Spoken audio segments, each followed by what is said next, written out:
மகாநதி சீரியலில் ஒரு பக்கம் வந்து நிவின் அண்ட் யமுனா 2 பேருமே காரில் வந்துட்டுருக்காங்க.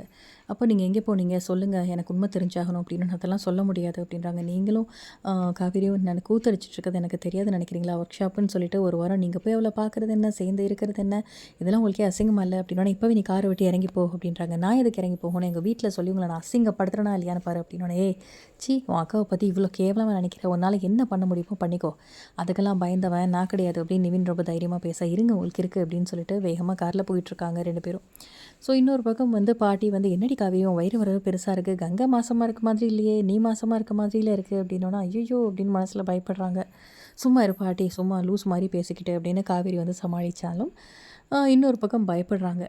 ஸோ அடுத்ததாக வந்து என்ன நடக்குதுன்னா, இப்போ யமுனா வராங்க. வந்ததுக்கப்புறமா சொல்கிறாங்க, என்ன பேசவே மாட்டேற யமுனா, நேற்றும் பேச மாட்டேன்ட்டா, இன்றைக்கும் பேச மாட்டேங்கிற, என்னாச்சு அப்படிங்கும்போது, உன்ட்டெல்லாம் யார் பேசுவா, நீ நிவின் கூட சேர்ந்து கூத்தடிக்கிறது எனக்கு தெரியாதுன்னு நினச்சிட்டு இருக்கியா, உனக்கு தான் விஜய்னு ஒரு புருஷன் இருக்கார்ல, அவரோட குடும்பம் நடத்த வேண்டியது தானே, போய் நல்லபடியாக அவரோட நடத்தாமல் இங்கே வந்து உட்காந்துட்டு எப்போ பார்த்தாலும் நிவின் நிவின்னு சொல்லிட்டு உட்காந்துருக்க அப்படின்னு நினச்சி, அசிங்கமாக பேசாத, உனக்கு எப்படி இப்படி பேச மனசு வந்துச்சு அப்படின்னு காவேரி கோவப்பட்டு, இரு உன்கிட்ட நான் என்ன சொல்கிறேன்றதை பாருன்ட்டு வீடியோ கால் பண்ணுறாங்க விஜய்க்கு. ஸோ அங்கே வந்து விஜய் வந்து வீடியோ காலில் பேசுகிறாரு. என்னாச்சு அப்படி, என்னாச்சு உங்களுக்கு உடம்புக்கு எப்படி இருக்குது அப்படின்னு காவேரி கேட்குறாங்க. சொன்ன மருந்தெல்லாம் போட்டுக்கோங்க, கரெக்டாக ஆயின்மெண்ட்லாம் போட்டுக்கோங்க அப்படின்னா, சரி காவேரி நீ தான் 2 நாள் கூட இருக்கிறேன்னு சொல்லிட்டு போயிட்ட, இத்தனை நாள் நீ இருந்து பார்த்துட்டு எனக்கு எவ்வளோ நல்லா இருந்துச்சு தெரியுமா அப்படின்னு சொல்லிட்டு விஜய் வந்து பேசிவிட்டு, சரி நான் பார்த்துக்கிறேங்க நீங்களும் பார்த்துக்கங்க அப்படின்னு சொல்லிட்டு ஃபோனை வச்சிடுறாரு.